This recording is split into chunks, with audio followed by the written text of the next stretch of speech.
30 plus years, I've seen every type of child grow up. Instead of giving me what I wanted, she gave me what I needed, which was truth. Don't let emotions win. Let truth win. Do your very best, and you should have a lot of fun while you do it. And the better you get at something, the more fun you're going to have at something. You moms and dads are wired with everything you need to be a parent to a great kid. Welcome to Parenting Great Kids. This is episode number 73. I'm your host, Dr. Meg Meeker, and today we're going to be doing something a little different. I collected some of the best email questions that I could find, and I'm just going to answer as many as I can during this entire podcast. I won't have any points to ponder for obvious reasons because I'm going to be answering questions. And parents, remember, please don't just download episodes, click subscribe. When you do that, you are going to join my parenting revolution, and every new episode will automatically show up in your subscribed list. And we'd love for you to write us a review on iTunes and let us know what you think.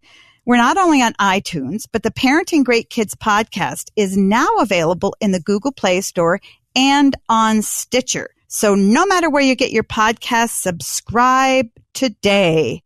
My first question is from Abby. Dear Dr. Meeker, my husband and I have taken in 3 children that are friends of our family. The youngest 2 are boys. And my question is about how much they eat and if it's normal. I try to be careful they don't eat much sugar as they're already energetic and hyper. Just an example of what they can eat in one sitting. For breakfast, 4 fried eggs, toast, and a banana. Today for lunch, the 9-year-old had 5 hot dogs with the buns, apple slices, and chips. The 6-year-old also had 4 hot dogs, and I'm not planning on cutting back their food because if they're truly hungry, I want them to eat. What can I do? Well, I'll tell you, Abby, that's a great question. What I would encourage you to do is try to figure out why these boys are eating so much. If they're very thin, and they are in fact hungry, I would just let them eat. If you find that they're beginning to gain weight and they get a little on the chubby side, I would definitely cut back.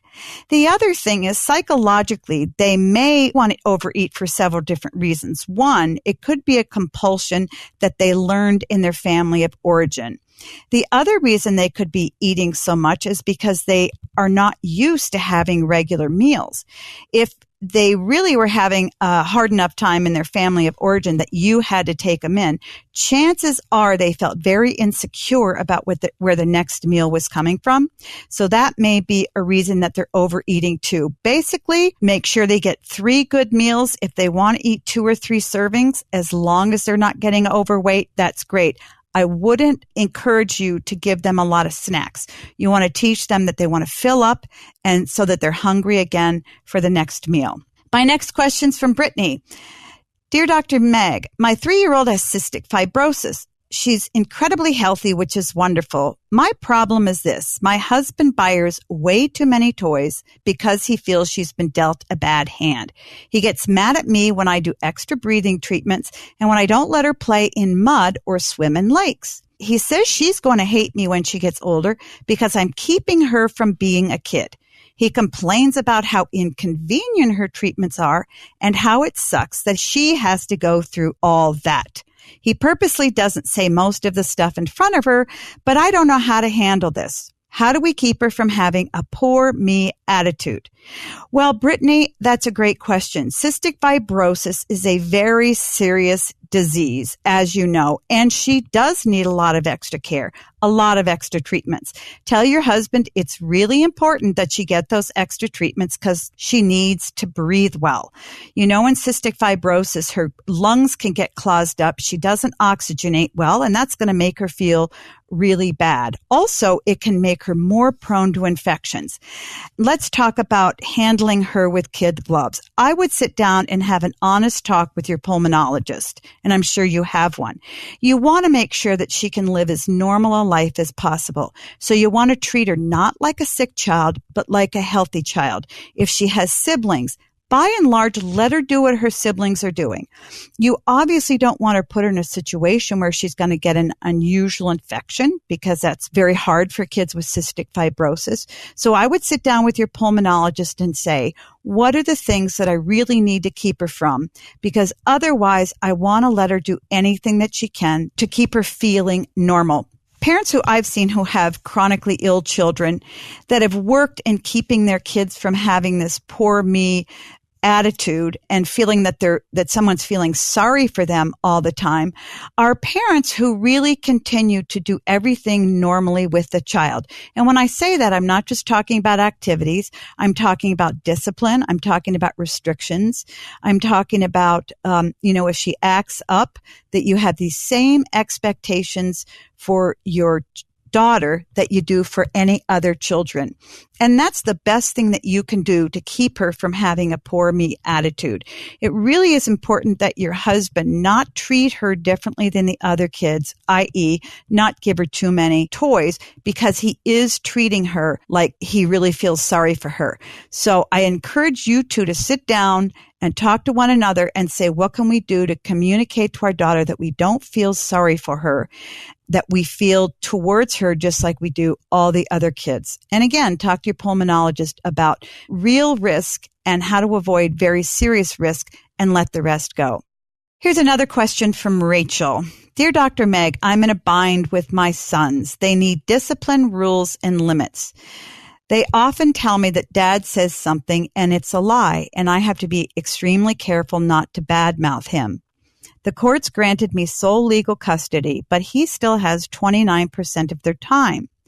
My ex-husband has contacted people to have me killed, and he turns everything against me, and the boys believe what he says. They only partly obey when they obey me, and my first line of discipline is sending them to bed early.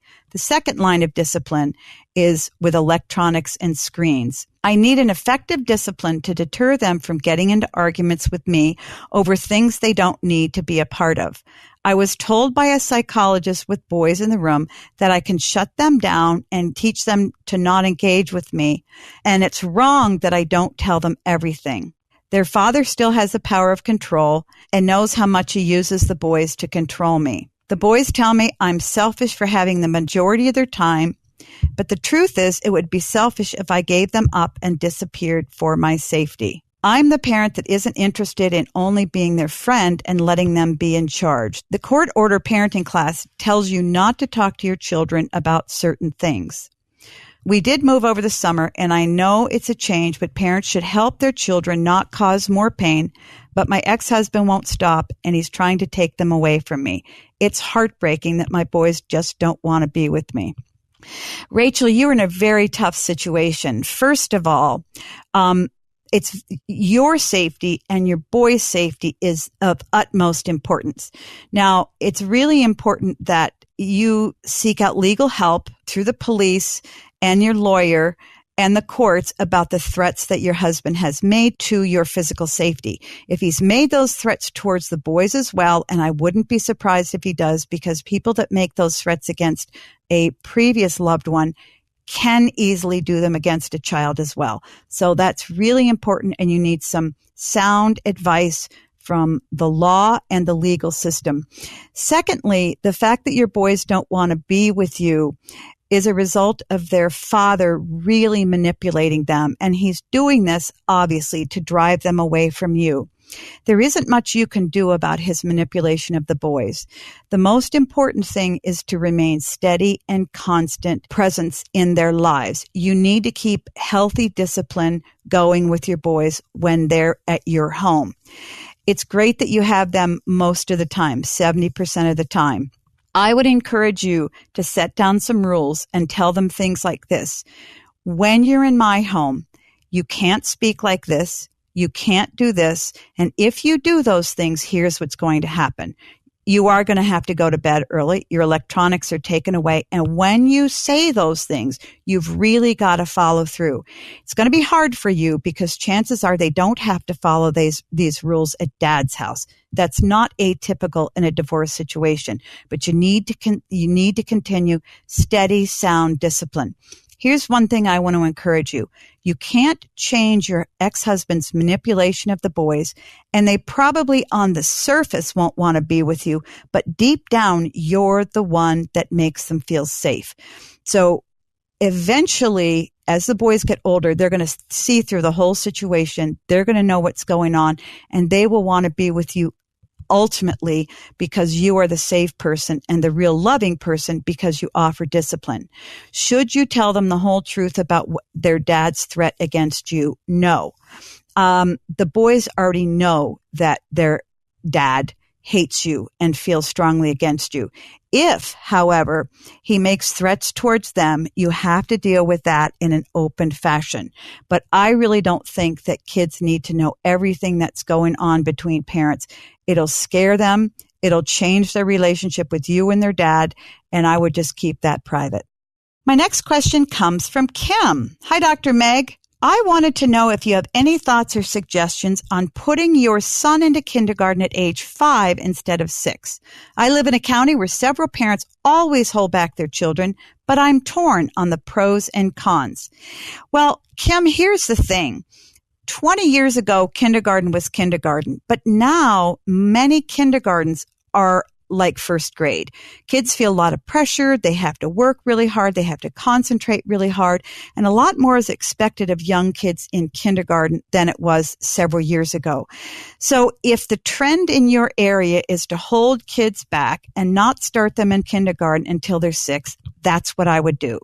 I'm not particularly a fan of it. I think that we need to have kindergarten be kindergarten. I think that kids are pushed too much.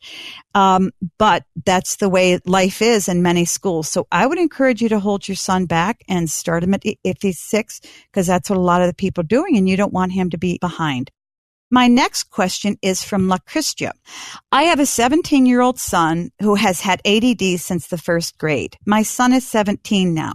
One of his friends showed him a picture of a naked girl that was one of their classmates, and he told his friend he didn't want to look at it.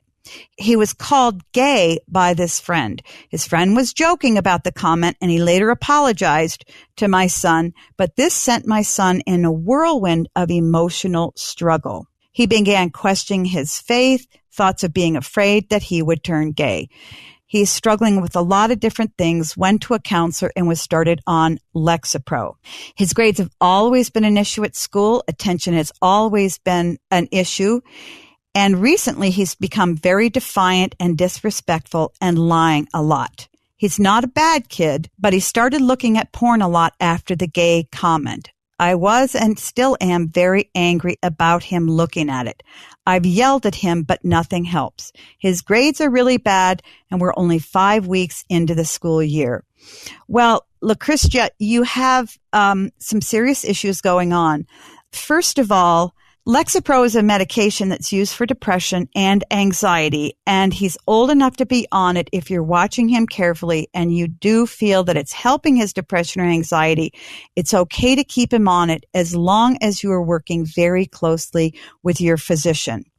As far as his bad behavior, his defiance, and his disrespectfulness and lying around the house, I'm sure that this is tied in with looking at the porn. He feels guilty looking at the porn, as well he should, because porn's horrible for young boys and men, and unfortunately, it's rampant. It's everywhere. I'll guarantee you he has friends that are looking at porn as well. So he feels guilty about this. He's getting defiant with you because he's angry at you for catching him. He's angry at himself, so on and so forth. He's also angry at himself because he's getting bad grades. He has low self-esteem, and he's taking that out on you. So I would continue to work with a counselor with that. As far as the pornography, you have to help him stop it. It's really hard because, as I said, it's everywhere. Pornography comes at boys. Pornography has been shown to lead to some depression, to drinking, to drug abuse, to promiscuity. It takes boys to a very dark and ugly place. I would encourage you to seek out some of the work by Steve Arterburn. And he wrote a very good book called Every Man's Battle. And he talks a lot about what men and boys go through. And he also has some great advice for how to help boys and men get off of pornography. So look him up. He has a lot of great resources. If dad is in the home, you and dad and your son need to sit down and have a real heart-to-heart about how dangerous pornography is and how hard you're willing to fight for him to get off of it. You need to put some serious controls on all of his devices, and you need to tell him that you and his dad are going to hold him accountable for everything that he looks at. It's hard to find everything he looks at because 17-year-old boys can be very sneaky and hide things from you. But do the best that you can. And if you can't get his pornography use under control, you need to seek some professional help. But start with Steve Arterburn. He's wonderful. Support for today's show comes from Third Love. Using millions of real women's measurements, Third Love designs its bras with breast size and shape in mind for an impeccable fit and incredible feel. Just answer a few simple questions from Third Love's Fit Finder quiz to find your perfect fit. Third Love offers double the number of sizes that most brands offer. Cups A through H, bands up to 48. And with lightweight memory foam cups, straps that won't slip, and tagless labels, you'll want to wear these soft and breathable bras and underwear every day, especially the new cotton t-shirt bras and underwear. But thanks to the 100% fit guarantee, returns and exchanges are free and easy. Ladies, if you have not tried a Third Love bra, you need to try one. It's so easy. You just fill out the Fit Finder quiz like I did. They send you a bra, and I will guarantee you it's going to be one of the most comfortable bras you'll ever wear. They don't slip. Straps don't dig into your shoulders. And the truth is, you don't even know you have it on. Third Love knows that there's a perfect bra for everyone. So right now, they're offering my listeners 15% off your first order. Go to thirdlove.com/Meg now to find your perfect fitting bra and get 15% off your first purchase. That's thirdlove.com/Meg for 15% off today. Parents Smilo is the new baby brand that takes care of the details so you can focus more on you and your growing family. Smilo brings you the best in feeding, soothing, pregnancy, baby, and toddler products, all in one place. Smilo's patented products are designed by doctors, engineers, and parents. Everything is backed up by proven medical claims, and all products have a 30-day satisfaction guarantee. Smilo is known for their 3-in-1 nursing and pregnancy pillows, bottles, pacifiers, baby lounger, sippy cups, one-of-a-kind baby bundles, and more. And friends, I have tried these products. I recommend these products to my patients and to my own kids as they take care of my grandkids. There's the Monarch pillow, which is so soft, friends, that I even use it when I sleep at night and I'm not even pregnant. It's a 3-in-1 pregnancy, nursing, and tummy time pillow that fits all your pre- and post-pregnancy needs. Over 30 customizable positions create the perfect fit for all of your needs and body types. And then there's the baby lounger. It is awesome. It's temperature controlled to reduce the risk of overheating, and it has breathable sidewalls that cradle your baby and prevent rollover. It has an easy to remove and wash cover, and it assembles in seconds. The bottles they make are anti-colic, more like mom milk duct, that make it easier for your baby to latch, and it reduces air intake. Fluid transmits to your baby just like breastfeeding, and the bottles are leak resistant. They're easy to travel with, and you won't have leaks in your diaper bag. Smilo products are awesome. You've got to try one or more out. Purchase expertly designed products for your baby today, only at smilobaby.com, and use the code MEG for 20% off your order. That's SMILO baby.com, code MEG. And this question is from Lena. Dear Dr. Meeker, I'm not sure what discipline style I have, but I'm never consistent with it and I lack follow through. My kids listen only after I nag them, and they need to be reminded all the time to do simple things like brushing their teeth, making their beds, etc. I have twins, a boy and a girl who are 13 and a boy 10. And recently, my daughter has said she's very sad and she's doing things that I've never expected of her. I want to discipline her, but at the same time, I know deep down she's hurting, she's not happy, and she's stressed out at school because of some bullying. Well, Lena, you are a very in-tune mother. As far as the discipline of your kids, what I would do is I would talk to all three at the same time, and I would sit down and have a conversation that goes something like this. Kids, you've all developed bad habits. You don't listen when I tell you to do something. You don't brush your teeth, you don't make your bed, and then you tell them things. And you can be disrespectful. So here's the deal. I'm going to tell you to do these things one time from now on. And if you don't do them the first time I tell you, here's what the consequence is going to be. You won't have your cell phone. You won't get together with friends. You can't go to sports practice. Whatever it is that your kids really want to do is the thing you're going to use as the consequence. And they may be different from each of your kids. Maybe your 13-year-old daughter loves social media and her phone, so you take her phone away. Maybe your 10-year-old boy loves to play soccer. He doesn't play soccer for a week. This sounds harsh, but you've got to communicate to your kids. You're not going to nag. You're not going to yell. You're serious. Basically, you have to nag your kids because your kids aren't listening to you and they don't take anything you do seriously. So when you get down to business, they'll start listening. As far as your daughter, go back through my blogs and read about depression in girls. I've written a lot about depression, and it's really important to recognize it in your kids. 13 is a horrible age for girls. Your daughter's becoming a woman. Girls are getting meaner. Boys make fun of them. There's a lot going on in school. So what I encourage you to do, and I think you're really pretty in tune with her already, I would try to spend some one-on-one time with your daughter. Once or twice a week, take her out to dinner or take her out to breakfast or take her out shopping alone. Ask her some questions about what her friends are doing and then listen to her. These aren't teaching times. These aren't times when you're going to try to change your mind. The times you're spending with your daughter are to show her you really enjoy her company and you want to listen to what's going on in her life. You want to hear her heart. If you find out some things in your daughter's life that are very concerning, like she is very depressed, she's thought about dying, she feels that her friends don't like her, and she is very depressed over that, you need some professional help. Best thing to do, go to your pediatrician alone, talk to him or her and say, I'm worried about my daughter being depressed. What can you do to help me? And any good pediatrician is going to give you a lot of help. That's where I encourage you to go. My next question's from Shani. Dear Dr. Meg, I'm a mother of 4 boys, 13, 10, 6, and 3.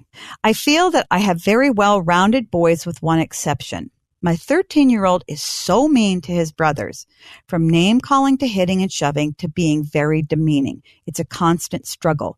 My husband's a pastor and I'm an educator, and we work really hard to be good examples to him. We work on being respectful to our children, and we have high expectations. What are some strategies we can do to encourage him to be kind with his words and actions to those that he lives with? I don't want the younger boys to resent him when they get older, and I want him to learn to use self-control even when others annoy him or aggravate him. Well, Shani, you're not in an unusual situation. It isn't uncommon at all for one sibling out of 2 or 3 or 4 to be meaner than the others. But here's the bottom line. Your 13-year-old son is a bully. Now, I know you're trying to be understanding, encouraging, and you're trying to give him positive reinforcement, and that's very, very important. You need to keep your standards high. You need to teach him to be respectful, but he needs some serious rules. This kid needs reining in.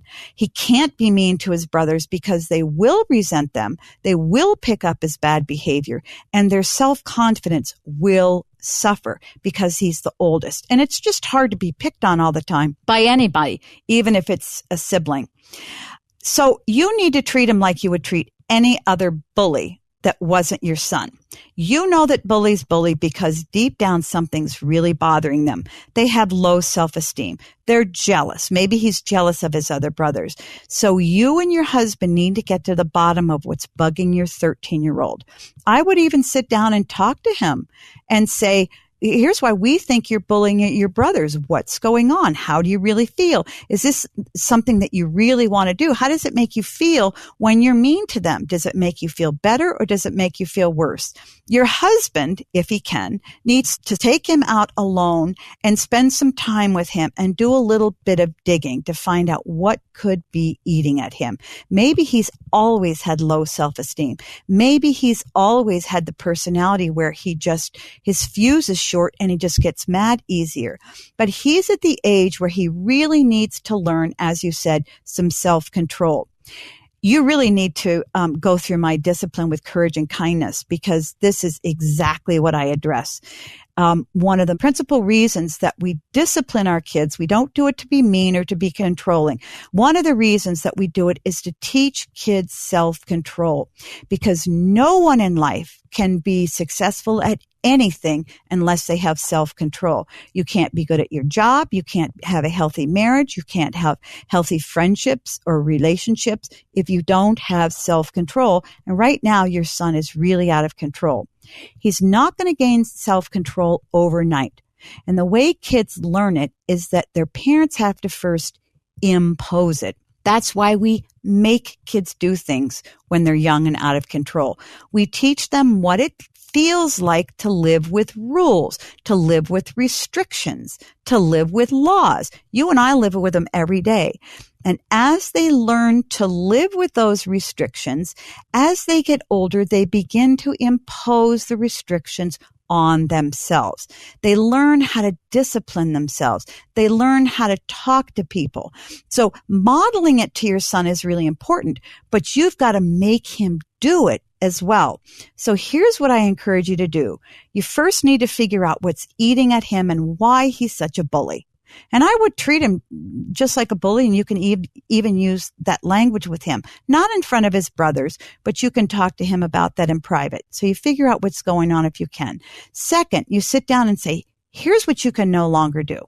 Now, you've been doing it for 5 years, 2 years, however long. You've been mean to your brothers, and you give him some specifics. You say this is your tone of voice, and you hit. So we're going to you find the 3 things that he does that are most offensive to his brothers. And you say, from now on, you can no longer do this and this and this. Do you understand? Yes, I understand. And he'll get mad. Here's what's going to happen to you if Dad or I find you doing any of those 3 things. For 1 week, you're grounded. You'll come home after school and you will be with me or Dad. You won't go to soccer practice. You won't talk to your friends. You won't be allowed on the television, on your computer, anything. You can do your homework in the kitchen in front of me. Other than that, you cannot use your computer. In other words, you get serious about this. And if you need to do it for 2 weeks, you do it for 2 weeks. When my daughter was 13, she told me to shut up once. She was grounded for a month. She didn't go to basketball practice. She couldn't go to friends' houses. She couldn't get on the phone. We didn't have cell phones then. It was a miserable first week of the month, but I'll tell you something. After that, at the end of that month, my daughter and I got along so well because she learned to respect me. She talked well to me. She never said shut up again. And today she's 35 and she's one of my very closest friends. When you crack down on your kids out of love and you're serious about rules and discipline, they respect you, they draw closer to you, and your son, who's 13, the bully, will be so much happier when he stops bullying. So you can do this. You and your husband just have changed tactic. I really strongly encourage you to look at my discipline with courage and kindness. Of course, it'll really help you. I'll take one more. And this is from Ashley. Dear Dr. Meg, I have an amazing son who's in 2nd grade. He's going to be 8 this month. We had a situation where all of a sudden he started noticing girls and having all kinds of feelings that I don't think are normal for a 7-year-old. He noticed breasts and he began having dreams where girls aren't always dressed. Came out of nowhere. We don't watch any movies with him where he would see this. Is it normal for a child of 7 to be thinking about this? We've told him that his feelings are normal, but that we don't talk about them with friends at school, but he can always share his feelings with mom and dad. He's been very open, which has been surprising. He feels guilty when he looks at girls' breasts, and then he tells us. He's just seeing them with skirts on, and we try to explain that all girls have breasts. Thank you, Ashley. Ashley, your son is at an age, second grade-ish, 7, 8, 9, where they're starting to question male-female relationships. They're starting to question what sex is all about.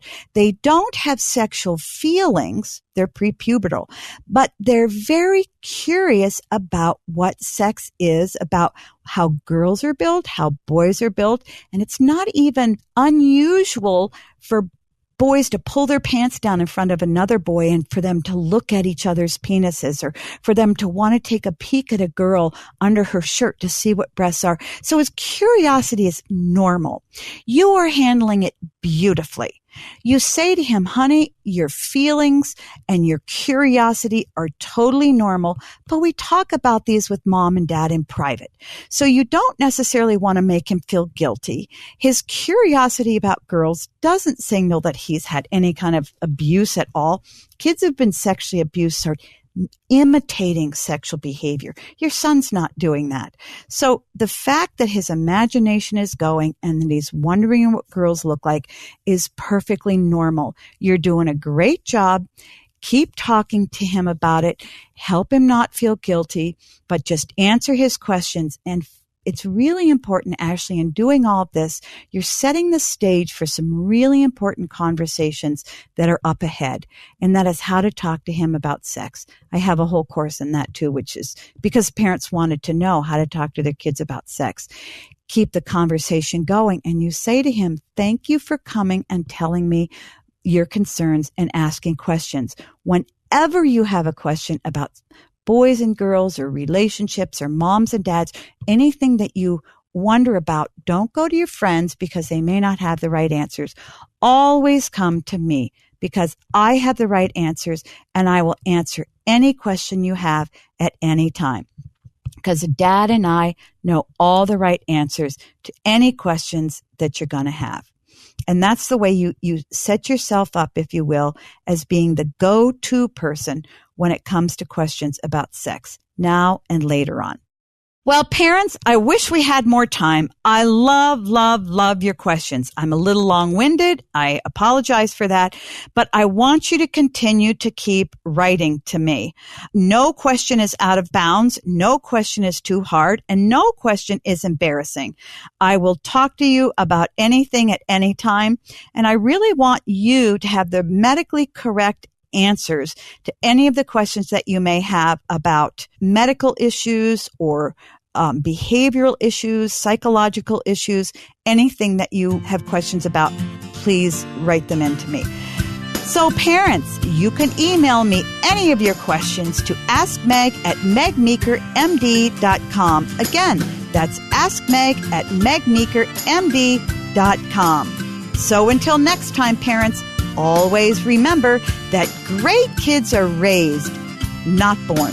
Hey, this is Bobby, producer of Meg Meeker's Parenting Great Kids podcast. We hope you've enjoyed listening to episode 73, Ask Dr. Meg. And thanks to you, Dr. Meg's Parenting Revolution has grown to over 2 million downloads. You can like Dr. Meeker on Facebook and follow her on Twitter and Instagram @MegMeekerMD. As a reminder, go to megmeekermd.com and sign up for her newsletter for giveaway opportunities and updates. And don't forget to share the podcast, write us a review, and click subscribe so you won't miss an episode.